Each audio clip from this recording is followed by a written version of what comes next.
Mr. Chairman, ladies and gentlemen, I am going to be brutally frank with you all this morning.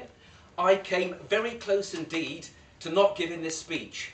When I arrived earlier, I took one look at you all and thought, what is the point of speaking to these people? What is the point? I'll be wasting my time. I may as well go home instead. My speech is on happiness, and I took one look at you all and was bitterly dismayed to note how joyful you all looked. Not a glum face in sight.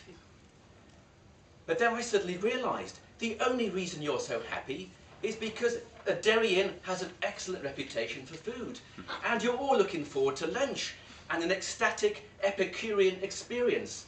So here I am. Now, will your congenial condition continue for the duration of my speech?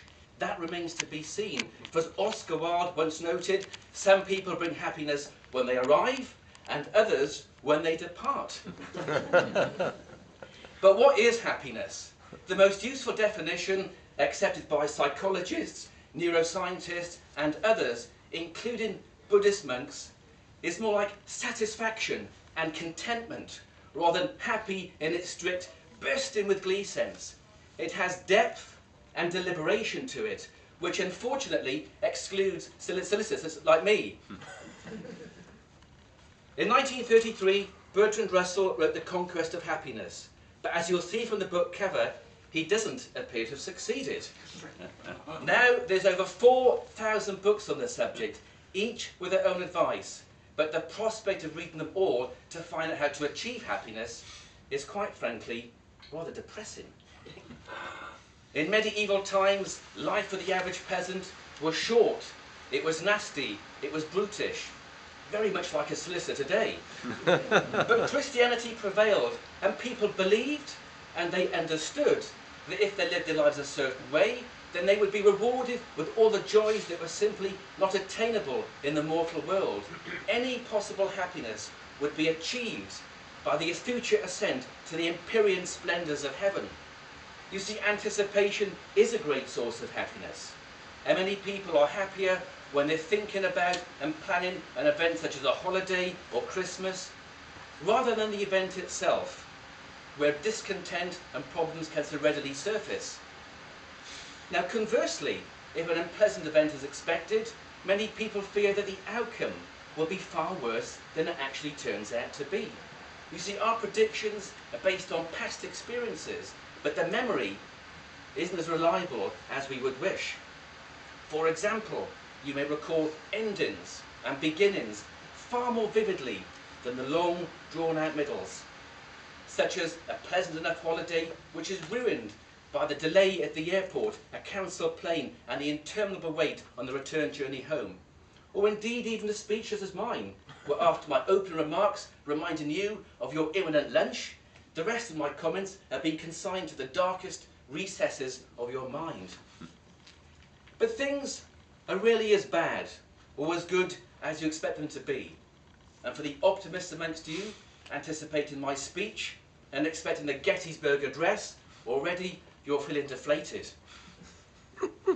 The advice, therefore, is to forego your own mental projections. Do not become too negative about future problems, and be prepared for the occasional disillusionment. In short, be more stoical. It has been said that money cannot buy you happiness. Now, whoever said that clearly did not know where to shop. It's also been said that money may not buy you happiness, but it will buy you a more pleasant form of misery. Now, whilst you may not agree with those contentions, money will buy you happiness up to the point where you can live comfortably. But beyond that, unless you're like Scrooge, it will not boost your well-being. But what has been shown is that generosity can bring happiness. So having lots of money will guarantee your happiness if you are prepared to give it away. So become a philanthropist. Now, I'll be at the bar afterwards. If you care to buy me a drink, you will feel a lot better off for it. Happiness is relative. No, not relatives who are guaranteed to induce misery, especially at Christmas. I mean keeping up with the Joneses. Status anxiety. People are obsessed by wealth and status, while others are not. But even if you're indifferent to such things, are we not all attuned to how well we are doing compared to those around us? If you live in the smallest mansion, in an expensive, exclusive enclave, you will feel far worse off than if you had the largest house in a less salubrious suburb. Therefore, you must choose your peer group carefully. Don't hang out with oligarchs, bankers, or internet billionaires. Options. They can make us miserable. There are too many choices these days. Long gone are the days when if you bought a Ford car, you could have any colour you wanted, so long as it was black. Cars, televisions, computers, holidays. Where do you begin? So many choices. And how about financial planning? The proliferation of investment trusts, of unit trusts and pension plans. It's mind-boggling. Stuff it under the mattress instead. It's so tempting. Intuitively, we think that the more choice we have, the better off we'll be. And up to a point, that may be true. But the sheer scale of options these days imprisons us. It imprisons us far more than it makes us happy. And psychologists, they have a name for this. They call it the paradox of choice. We can become dissatisfied at the opportunities we may have missed. There are so many choices. Last week, after very careful consideration, I chose the risotto for my lunch. I've now discovered they serve a superb ribeye steak here. What do I do? So now is the time to be stoical. So the advice offered is that rather than spending hours making decisions, you should trust your instincts. In essence, making a snap judgment and sticking to it can be far more effective than cautious and prolonged deliberation. However, the most consistent and ubiquitous advice to come out of all the research is to make personal relationships your priority. In other words, happiness is other people. Good relationships are buffers against the vagaries and vicissitudes of modern life.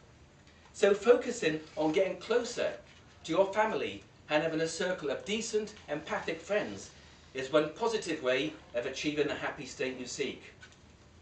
That is all very well, but what if you haven't got any family or friends? In that case, I shall leave you with the words of Ogden Nash. There is only one way to achieve happiness on this terrestrial ball, and that is either to have a clear conscience or none at all.